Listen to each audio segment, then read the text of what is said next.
matters and a threat to our sovereignty. Does the DFA agree with this statement? And do we abide by this position until today? Anyone from the DFA, please?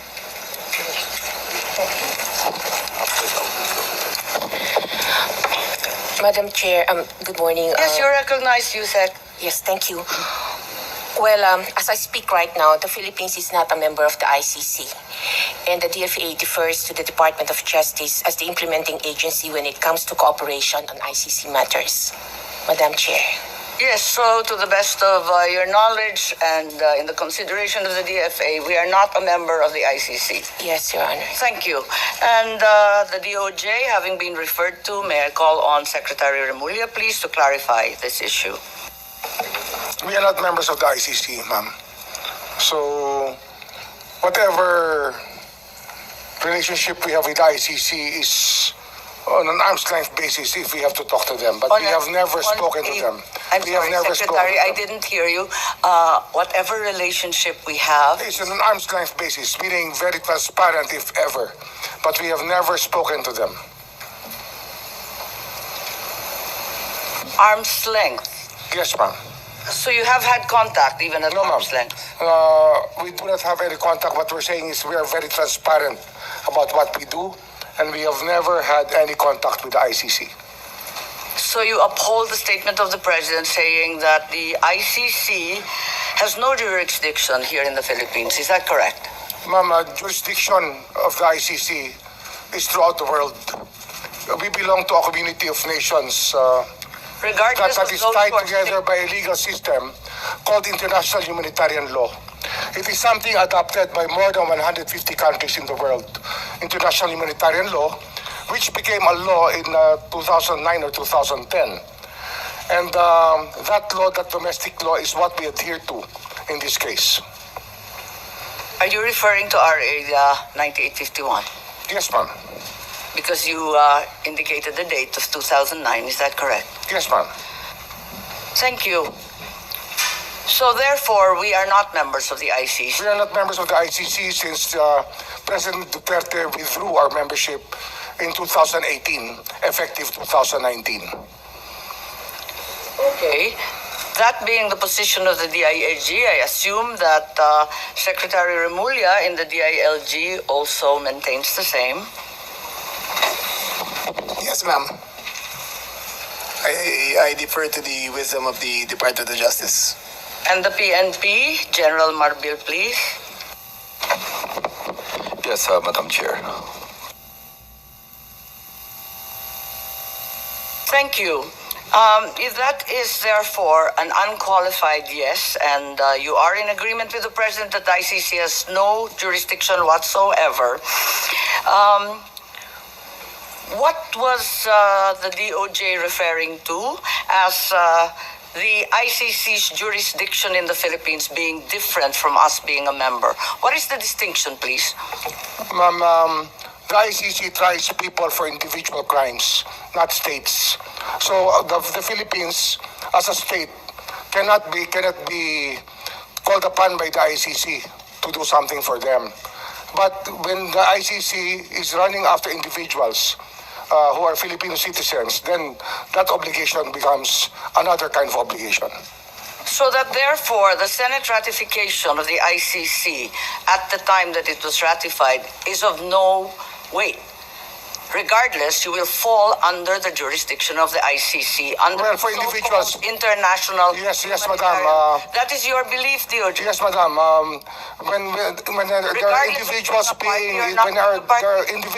being asked by the ICC to explain, it is another matter. As a state is different from an individual. We all know that we have to. The individuals being charged by the ICC will have to face the ICC. I'm perplexed.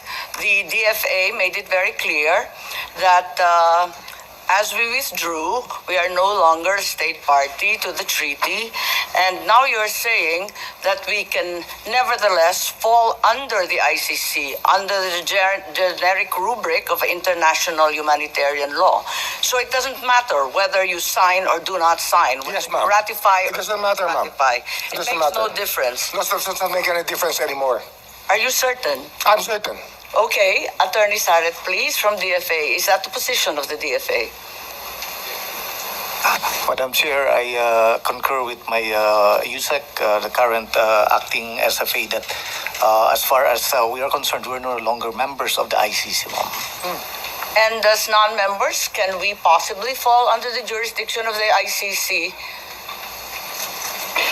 under the rubric of international humanitarian law? Is that correct?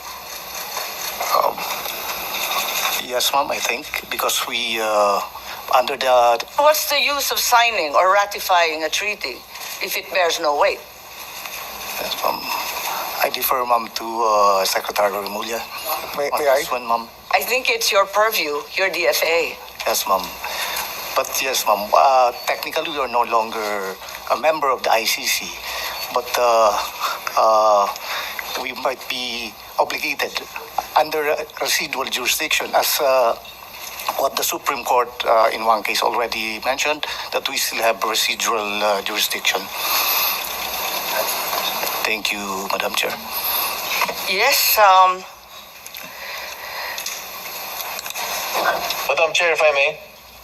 I'm a little bit perplexed given that you are part of the executive. The president has said, as he said for the 100th time, that we are not under the ICC. Why is the SOJ now saying that we are nevertheless somehow, in some miraculous way, under the rubric of the international humanitarian law, still under its jurisdiction?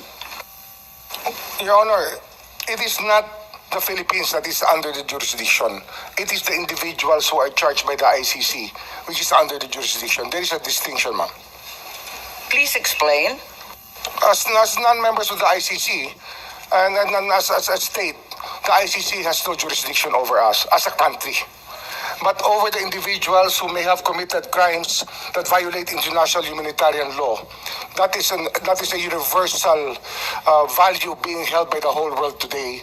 That people cannot cross borders and hide behind boundaries so that they can run away from the law. International humanitarian law is something adopted. The principles are adopted by more than 150 countries throughout the world, Your Honor. Are you of the position, therefore, that international humanitarian law, as you said, is customary law? Is that the consideration? It is already customary law now. As we speak, it has become customary law throughout the world. Are you aware that procedural and admin matters do not form part of customary law? Surely the Secretary is well aware that procedural and administrative matters will still have to comply with the laws of the land. Of course, Madam, this goes without saying. Okay, thank you. Senator Jinggoy, I think you wanted to interject at this juncture. We recognize the senator. Yes, Madam Chair, thank you very much. The DFA, the DOJ, the DILG, and the PNP has already admitted that we are not members of the Philippines is not a member of the ICC. Therefore, why did we surrender a Filipino citizen before the ICC? Anyone can answer, Madam Chair.